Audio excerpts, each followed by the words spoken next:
প্রথম অঙ্ক কি বলেছে যে 20 বছর পূর্বে পিতা ও পুত্রের বয়সের অনুপাত, তার মানে 20 বছর আগে, এখন না। তার অনুপাত কত ছিল? 4:1। চার। এবার দেখো 4 বছর পরে তাদের বয়সের অনুপাত হয়েছে 2:1। বোঝা গেল?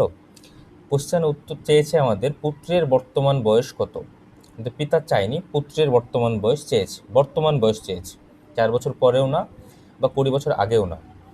দেখো 20 বছর আগে বয়সের অনুপাত ছিল 4:1। আমি মনে করছি যে কি এইটা হলো প্রেজেন্ট এজ। ঠিক আছে, প্রেজেন্ট এজ। তার মানে এইটা 20 বছর আগের বয়স, তার মানে -20।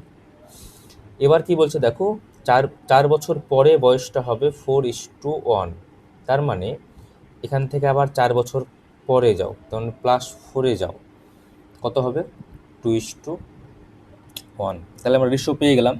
তাহলে প্রথমে একটা রেশিও পেলাম যেটা 20 বছর আগের রেশিও, আর পরে একটা রেশিও পেলাম যেটা কিনা 4 বছর পরের রেশিও। তাহলে রেশিও কিন্তু আলাদা আছে। দেখো এখানকার পার্থক্য বের করো, ডিফারেন্স দেখো, এখানে হচ্ছে 3 এবং এখানকার ডিফারেন্স দেখো এখানে হচ্ছে 1। ডিফারেন্সটা সমান করতে হবে, ডিফারেন্সটা আলাদা হওয়া যাবে না এই সমস্ত অঙ্ক করার ক্ষেত্রে। তাই এইটাকে আমরা দ্বিতীয় নম্বর সমীকরণকে আমরা 3 দিয়ে গুণ করব এবং প্রথম সমীকরণকে 1 দিয়ে গুণ করব। বোঝা গেল? চলো তাহলে প্রথম সমীকরণকে 1 দিয়ে গুণ করলে 4-1-কে 4 হয় আর 1-1-কে 1। আর দ্বিতীয় সমীকরণ 3 দিয়ে গুণ করি, তাহলে 3 দুগুণে 6, 3-1-কে 3। এবার দেখো এখানে আমার আগে ছিল 20 বছর পিছনে, তারপরে 4 বছর আগে, তাহলে টোটাল কত বছর আমাদের ডিফারেন্সটা হচ্ছে? 20 আর 4-এ 24 বছর। বোঝা গেল? এইটা হলো 24 বছরের আমি একটা গ্যাপ পাচ্ছি। ঠিক আছে, কিন্তু ডিফারেন্সে দেখো 4 থেকে 6 যাচ্ছি, তার মানে 2 বছরের আমরা গ্যাপ পাচ্ছি। তাহলে 2 সমান সমান কত? 24। তাহলে 1 সমান সমান কত হবে? 12। তাহলে এইটা হলো পিতার বয়স, এইটা হলো পুত্রের বয়স। তাহলে পুত্রের বয়সের অনুপাত কত? 3। তাহলে 3 সমান সমান কত হবে? গণিত 12, তার মানে 3-12 36। তাহলে এই 3-এর রেশিও কি দেখো, 4 বছরের পরের বয়স হলো 36 বছর, 4 বছর পরে তো 36 বছর। আমাকে চেয়েছে কত? বর্তমান। দেখো এখানে লেখা আছে বর্তমান, সুতরাং বর্তমান হবে 36 - 4 = 32 বছর। ঠিক আছে, তার মানে option B is the correct answer. চলো পরবর্তী অঙ্কে যাই। দেখো কোশ্চেন 44 কি বলেছে। 44 দেখো বলেছে 11 জনের একটি ক্রিকেট টিমের ক্যাপ্টেনের বয়স দিয়েছে 33 বছর। মানে টোটাল টিমের বয়স টোটাল কজন আছে? 11 জন আছে। তার মধ্যে ক্যাপ্টেনের বয়স তার 33 বছর, আর উইকেট রক্ষক তার থেকে 3 বছরের বড়। 3 বছরের বড় মানে কি? 33 + 3, তার মানে 36 বছর।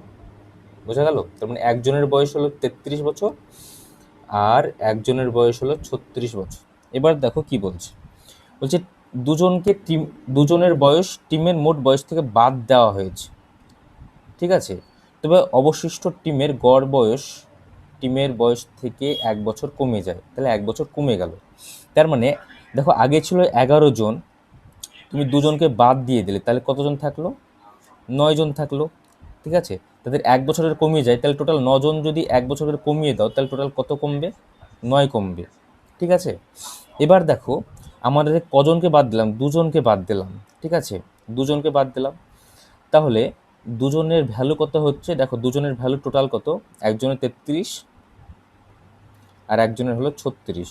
দুজন টোটাল বয়স কত দেখো, 6-3 9, 3 6, টোটাল হলো দুজনের 69। ঠিক আছে, কিন্তু দেখো ওরা যেহেতু চলে যাওয়ার ফলে 9 বছর কি হচ্ছে, গড় বয়স কমে যাচ্ছে, তাহলে 69 - 9। তাহলে দেখো 2-এর ভ্যালু যদি কত হচ্ছে, 69 - 9 মানে হলো, সরি দেখো এটা হচ্ছে কত, 60। তার মানে 1-এর ভ্যালু কত হবে? 60/2 = 30। তার মানে option D is the right answer. বোঝা গেল? এবার এইটা অনেকের বুঝতে অসুবিধা হয়, চলো আমরা সেকেন্ড মেথডে যাই কীভাবে করব। চলো এটা আমি মিশিয়ে দিই, যাদের বুঝতে অসুবিধা হচ্ছে। তো সেকেন্ড মেথড, তাহলে মনে করি যে টিমের গড় বয়স যেটা ছিল সেটা ছিল আমার x বছর। ওকে, তাহলে দেখো 11 জনের টিম যেহেতু, তাহলে 11 জনের টোটাল বয়স কত হবে? 11 × x। আমার বেরিয়ে গেছে কজন? একজন 33 বছর চলে গেছে আর আরেকজনের বয়স 36 বছর, সেও চলে গেছে। তাহলে এইটা আমার টোটাল বয়স থাকছে। এটা কাদের বয়স, কজনের বয়স? দুজন বেরিয়ে গেছে, তার মানে থাকছে 9 জনের বয়স। এবার বলছে কি গড় বয়স, কি বলছে গড় বয়স 1 বছর কমে গেল। তাহলে আগে ছিল এক্স, পরে 1 কমিয়ে দিলাম, এক্স মানে 1। এটা সলিউশন করো।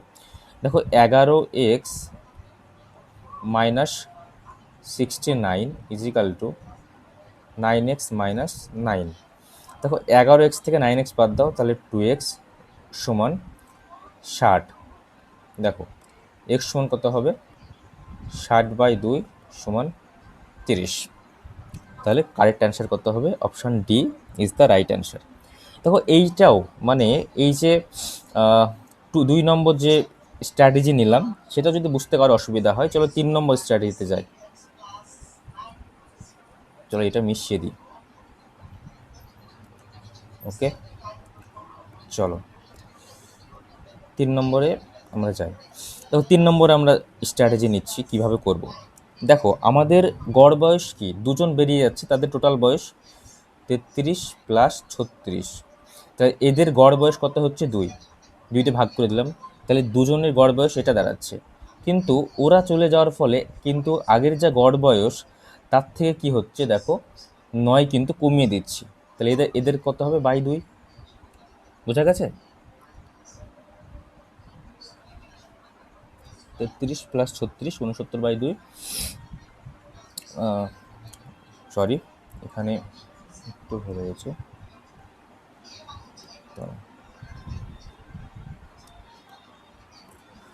ওদের যে গড় বয়স এক্স ছিল, এই গড় বয়স এই 2 কমিয়ে দিচ্ছে। ঠিক আছে, চলো 69/2 ইজিক্যাল টু এক্স প্লাস 9/2।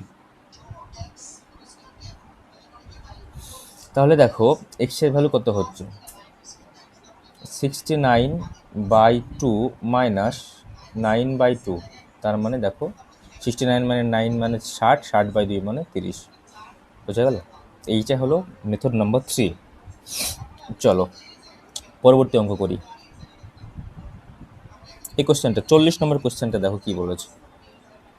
চলো কালার চেঞ্জ করি। বলেছে একটা হোস্টেলে 35 জন ছাত্র ছিল। তাহলে কতজন ছাত্র ছিল, 35 জন। ছাত্রের সংখ্যা আরও 7 জন বৃদ্ধি পেল। তার মানে আগে ছিল আমার 35, তাহলে এখন হলো কত, 35 প্লাস 7 মানে 42। বলছে হোস্টেলের মেসের খরচ প্রতিদিন 42 টাকা বৃদ্ধি পায়। আমি মনে করছি আগে মেসের খরচ ছিল এক্স টাকা আগে খরচ হতো, তাহলে এখন খরচ কত হবে, এক্স প্লাস 42 টাকা। ঠিক আছে, তাহলে বলছে গড় খরচ 1 টাকা কমে যায়। গড় খরচ, এবার আমাকে গড় নিয়ে ক্যালকুলেশন করতে হবে। তাহলে দেখো আগে এক্স টাকা খরচ হতো 35 জনের, তার মানে এক্স টাকা খরচ হতো 35 জনের, তাহলে গড় কত, x/35। এখন কত খরচ হচ্ছে, এক্স প্লাস 42/42। এখন এই টাকাটা গড়ে খরচ হচ্ছে এবং সেটা কত কম হচ্ছে, 1 টাকা কম হচ্ছে। গড় খরচ 1 টাকা কমে যাচ্ছে। এবার ক্যালকুলেশন করতে হবে। দেখো 42x minus 35x minus 42 into 35 equal to দেখো 42 ইন্টু 35। এবার দেখো 42x থেকে 35x বদলে কত হয়, 7। তাহলে 7x ইজিক্যাল টু, এটা ডবল হয়ে যাচ্ছে, তাহলে 2 ইন্টু 42 ইন্টু 35। তাহলে 7 দিয়ে কাটো, দেখো 6 7 42, 5 30, 6 3 6 18, 19 20, 200 19 20 21, 210।